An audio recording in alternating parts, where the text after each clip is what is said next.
Et voilà, c'est parti pour la saison 2023. Alors aujourd'hui, je vous fais une petite vidéo pour vous expliquer les 10 astuces que j'utilise pour surtout ne pas louper mes semis. Ça fait maintenant quelques années que je l'ai fait en fait à la maison. Et donc du coup, c'est vrai que j'ai un petit peu d'expérience là-dedans. Donc je me permets en fait de partager cette expérience-là avec vous. Allez, c'est parti pour la numéro 1. S'il vous plaît, par pitié, achetez des graines paysannes et non F1. Alors, elles seront certes peut-être un petit peu moins productives que les graines F1, parce qu'en tout cas, elles sont vendues comme telles, mais au moins elles seront reproductives. C'est-à-dire qu'en fait, tous les ans, dans vos légumes, vous pourrez récupérer les graines et les réutiliser pour l'année d'après. Donc, de cette manière-là, vous n'aurez plus, ou en tout cas beaucoup moins, besoin de racheter de graines.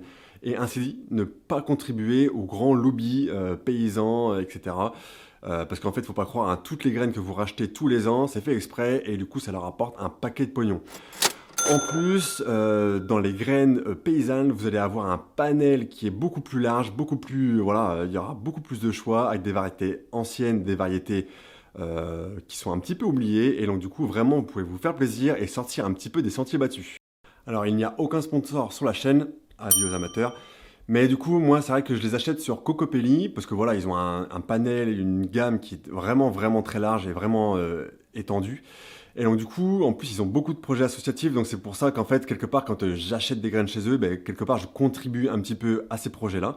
Donc c'est pour ça que j'achète chez eux. Mais du coup, sinon, il y en a plein, hein, des graines d'El País et compagnie. Voilà, après ça, c'est à vous de faire votre choix. C'est voilà, c'est très, très personnel. Après, il faut quand même faire attention en fait sur certaines graines, il y a des dormances à lever. Par exemple, la dernière fois, j'ai acheté une graine de listado, donc c'était des aubergines, et du coup, il a fallu que je laisse les graines au frigo en fait pendant 15 jours. Donc c'est une chose que je savais pas. En plus, je les ai achetées un petit peu au dernier moment. Et le problème, en fait, ben voilà, c'est que j'étais un petit peu juste au niveau du timing. Donc c'est pour ça qu'en fait, je les ai même pas mises cette année-là. Et j'ai préféré les attendre pour cette année. Donc du coup, là, elles ont passé 2-3 semaines au frigo. Donc là, on est bon. Et on va pouvoir les relancer pour cette année. Alors, le choix du terreau est primordial pour une bonne germination. En général, dans le commerce, vous allez trouver deux types de terreau. Il y aura le terreau à semis et le terreau universel. Alors même s'il est un poil plus cher, je vous conseille quand même vivement d'utiliser du terreau à semis parce qu'il sera plus fin mais il sera également plus pauvre en nutriments.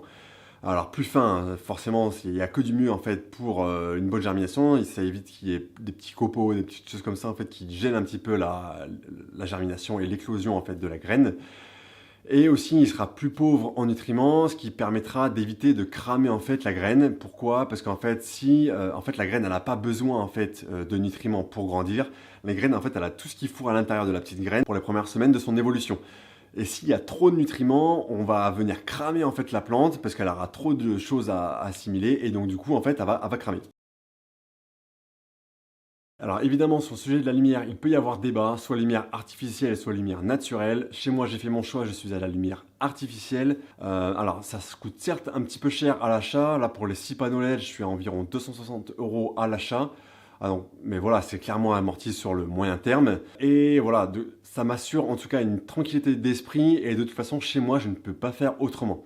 Pourquoi? Parce que si on doit faire des semis en intérieur, il faut absolument avoir une baie vitrée qui soit exposée plein sud. Parce que si on n'a pas une baie vitrée qui est exposée plein sud, déjà on n'aura pas de chaleur et en plus on n'aura pas de lumière en fait qui vont arriver sur les graines. Et donc en fait quand les graines vont éclore, les graines vont filer, les tiges vont filer ou s'étioler pour un terme technique. Et en fait là c'est clairement pratiquement irrattrapable. Donc voilà, c'est pour ça que soit il faut avoir une baie vitrée, soit il faut avoir en fait voilà, des panneaux LED de manière à avoir une croissance, une belle croissance pour vos plantes. Et de toute façon, même si j'avais eu une baie vitrée exposée plein sud, je ne suis pas sûr que ma petite femme m'aurait laissé mettre mes graines à l'intérieur de la maison parce que je l'ai déjà fait une année et il y a plein de petites bêtes, il y a du terreau en fait qui tombe par terre, etc. Donc bon, voilà, il y a des petits inconvénients aussi. Voilà, moi mes panneaux LED sont dans le garage, ils sont tranquilles. Même si je salis en fait mon garage, il n'y a pas de problème, c'est pas elle qui va m'embêter. Donc voilà, c'est à vous de choisir en fait entre soit lumière artificielle, soit lumière naturelle, mais ça dépendra également de votre disposition de maison, etc. Donc évidemment, l'une des clés de réussite de vos semis, c'est l'eau. Il en faut, mais il n'en faut pas trop. Donc évidemment, si vous n'arrosez pas vos plants, ils vont mourir par manque d'eau. Et si vous les arrosez trop, ils peuvent pourrir. Donc mourir également. Je pense notamment, si on plante une graine de concombre, il faut l'arroser une fois au début et ensuite attendre qu'elle ait éclos, que la tige soit sortie. pour arroser de nouveau. Si on arrose trop tôt, en fait, la graine va pourrir d'elle-même et en fait, la tige ne va même pas sortir. Le conseil que je peux vous donner par rapport à l'eau, c'est également de faire tremper votre terreau avant de planter les graines dans celui-ci. De cette manière-là, en fait, par capillarité, toute l'eau va remonter jusqu'à la surface et en fait, ça va éviter en fait que vos graines s'éparpillent ou viennent se coller les unes aux autres, comme quand on arrose en fait par le dessus avec un petit arrosoir ou voilà. Surtout quand le terreau est sec en fait. Donc en fait, de cette manière-là, toutes les graines vont rester à l'emplacement que vous leur avez donné au début quand vous l'avez planté dans le terreau. Et puis voilà, une fois que ça c'est fait, si vous voulez arroser de nouveau, plutôt que soit de balancer de l'eau avec une bouteille ou balancer de l'eau avec un petit arrosoir, je vous conseille de prendre un vaporisateur pour vaporiser en fait le dessus du terreau. De cette manière-là, c'est pareil, vous allez arroser mais en fait d'une manière plus douce. Et en fait, vous allez éviter la pourriture et vous allez également éviter en fait, voilà, que les graines bougent à nouveau. Pour faire germer vos graines et que les plantules se développent correctement, il faut absolument avoir minimum 18-20 degrés dans la pièce, surtout pour les petits légumes d'été, qu'ils soient poivrons, aubergines, tomates. Et le problème, c'est que si on n'a pas cette température-là dans la pièce, on va avoir des effets indésirables, comme justement une mauvaise pousse, un mauvais développement en fait de la graine ou de la plantule. Et on peut avoir également une prolifération des algues sur le terreau, ce qui est évidemment dommageable pour les semis. Alors si vous mettez vos semis derrière votre baie vitrée, vous n'aurez logiquement pas de problème en fait de température. Pourquoi ? Parce que logiquement, votre maison est chauffée entre 18 et 20 degrés, même si M. Macron nous demande de poliment baisser le chauffage d'année en année. Et en plus, vous serez derrière une baie vitrée, donc dès qu'il y aura un petit rayon de soleil, en fait, la chaleur, enfin la température va chauffer derrière votre baie vitrée. Et en fait, vos semis vont récupérer toutes ces chaleurs-là et vous serez logiquement à bien plus que 18-20 degrés. Et alors, si comme moi, vous êtes dans un environnement qui n'est pas favorable à la croissance de vos semis, comme moi dans un garage où la température va être de peut-être 13-14 degrés, voire même un petit peu moins, évidemment, il va falloir avoir des solutions alternatives pour créer de la chaleur artificielle, que ce soit des mini-serres chauffantes, des nappes chauffantes ou bien des fils chauffants. Ça, c'est à vous de voir pour le choix.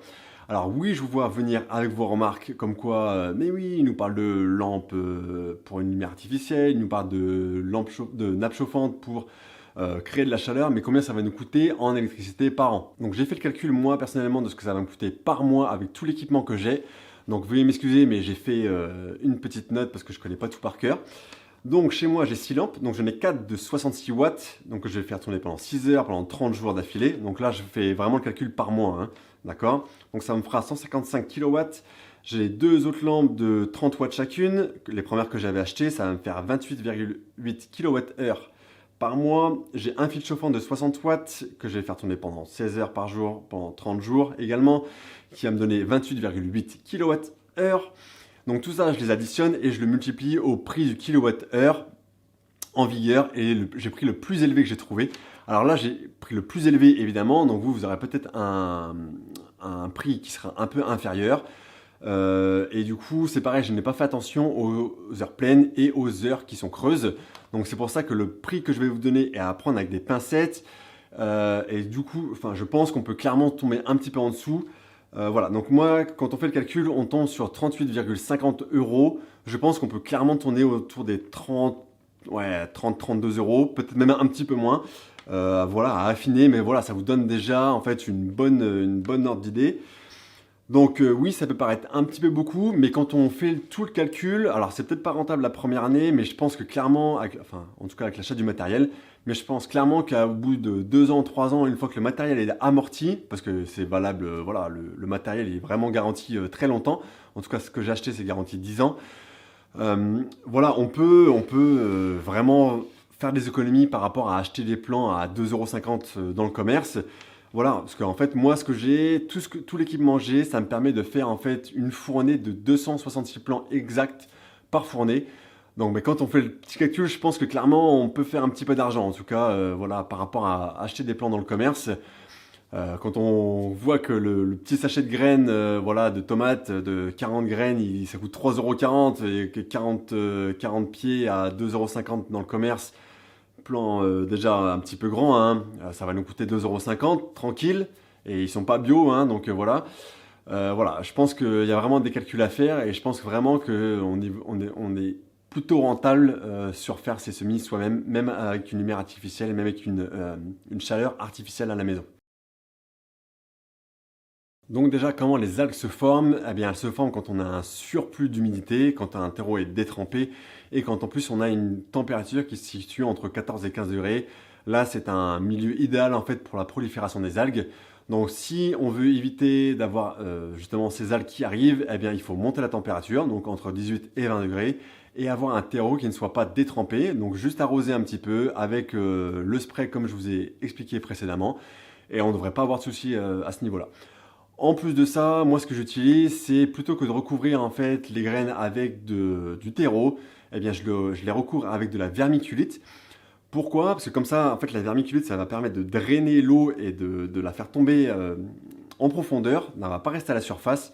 Et en plus de ça, c'est super léger, donc ça ne va pas du tout gêner en fait la croissance des graines. Et comme ça, la plantule va pouvoir percer la vermiculite et sortir sans problème. Donc ce qu'on appelle la fonte des semis, c'est en fait une maladie cryptogamique qui est causée par un champignon et qui vient en général se mettre à la base de la tige et qui vient en fait faire mourir la plante. Et donc là, clairement, il n'y a aucune solution curative en fait pour ça, pour traiter ce champignon-là. C'est absolument uniquement du préventif. Et donc le seul moyen que j'ai trouvé, qui existe de manière biologique, voilà, et pas chimique, c'est de prendre du charbon de bois, alors celui que vous trouvez dans votre cheminée. Vous prenez, vous cassez en peu de petits morceaux et vous l'incorporez en fait dans votre terreau et ça va avoir un effet fongicide. Et donc en fait, le champignon il ne va pas se développer grâce à ce charbon de bois. Donc évidemment, le fait de noter vos semis, ça ne va pas vous faire mieux réussir vos semis, mais au moins ça va vous permettre de rester organisé et de ne pas vous mélanger les pinceaux en fait entre les différentes barquettes, les différents pots. Alors évidemment, si vous êtes amateur, c'est pas très important en fait de pas savoir, on va dire, si j'ai un pot de tomates ou un pot d'aubergine, parce que après voilà, si on plante dans le jardin, quelque part ça va pousser et basta. Personnellement, moi j'aime bien quand c'est, voilà, je sais que j'ai mes tomates qui sont ici, voilà, au moins je sais que c'est ça. Et quand j'ai mes aubergines qui sont ici, je sais que c'est ça également. J'aime pas chercher dans mon jardin au milieu de mes plants, voilà, j'ai un pied de tomate ici, un pied de tomate là, etc. J'aime bien un peu regrouper quand même les choses. Donc c'est pour ça que j'aime bien noter, comme ça quand je plante, je sais ce que je plante exactement. Après évidemment quand vous êtes professionnel, ben, forcément c'est un peu embêtant en fait de vendre à une petite dame un plant de tomate alors qu'elle a demandé un plant d'aubergine. Mais bon, évidemment si vous êtes pro, ça vous le savez déjà. Donc évidemment le fait de faire des semis, ça demande quelques sacrifices parce qu'il faut passer tous les jours pour voir ces semis. Donc il faut passer tous les jours, pourquoi? Pour voir comment vont les semis, pour voir s'ils ont besoin d'eau, pour voir s'il n'y a pas une maladie ou une chose comme ça en fait. Parce que voilà, si on a une maladie qui est sur une ou deux plantes, ben forcément ces deux plantes-là, on peut les prendre, les écarter ou les mettre de côté. Et voilà, ça ne va pas impacter en fait le reste de votre production. Par contre, ben voilà, si jamais vous ne faites pas attention pendant 2, 3, 4 jours, ben voilà, cette maladie-là peut se propager sur tous vos plants et là, ben, vous prenez tout et vous mettez tout à la poubelle. Donc voilà, c'est pour ça ce que je vous conseille, c'est vraiment d'être minutieux, d'être patient et de passer tous les jours. Voilà, je suis désolé, vous ne pourrez pas partir au ski pendant 2 semaines ou une semaine, à moins que vous ayez quelqu'un qui passe ou alors ben, vous priez très fort. Même si ça peut vous faire un petit peu peur au début, moi je vous conseille clairement de vous jeter dans le grand bain. Vraiment, ça peut vous faire que du bien, ça va vous apprendre des choses, ça va vous ouvrir l'esprit. Et puis de toute façon, voilà, moi ce que je vous conseille, c'est de commencer petit. Comme moi, j'avais acheté 2 lampes, 2-3 sachets de graines. J'ai commencé une fois, une année. Après la deuxième année, j'ai voulu acheter un petit peu de lampes, un petit peu de nouvelles graines, etc. etc. Et puis voilà, de toute façon, clairement, vous allez faire des erreurs, ça c'est sûr et certain. Moi j'en ai fait encore et j'en ferai sûrement encore pendant quelques années, voire même toute ma vie. Mais voilà, c'est en faisant de toute façon des erreurs qu'on apprend, ça vous le savez tous. Voilà, et en tout cas, moi ce que je peux vous dire une seule chose, c'est que vous allez kiffer, ça c'est clair et net, vous allez adorer le faire. Même si ça prend un petit peu de temps, etc. Même si ça me coûte un petit peu d'argent au début, voilà, vous allez adorer le faire. Vous allez adorer voir votre plante grandir de la graine jusqu'à la récolte en fait. Quand vous allez récolter votre tomate, vous allez la manger, vous allez adorer et vous allez connaître en fait tout le chemin qu'elle a fait. Il n'y aura pas eu de transport entre là et là et là.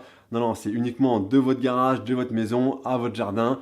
Et voilà, en fait, ça va être vraiment une production locale de chez local. Et voilà, c'est terminé pour cette petite vidéo. J'espère que ça vous a plu, que ça va beaucoup vous aider pour créer vos semis cette année ou voire l'année prochaine, il n'y a pas de souci, hein. En tout cas, n'hésitez pas à liker, commenter et partager la vidéo, à vous abonner avec la petite cloche pour être notifié de chaque sortie de vidéo. Et puis bah, écoutez, je vous dis à très bientôt sur la chaîne. Allez, ciao ciao!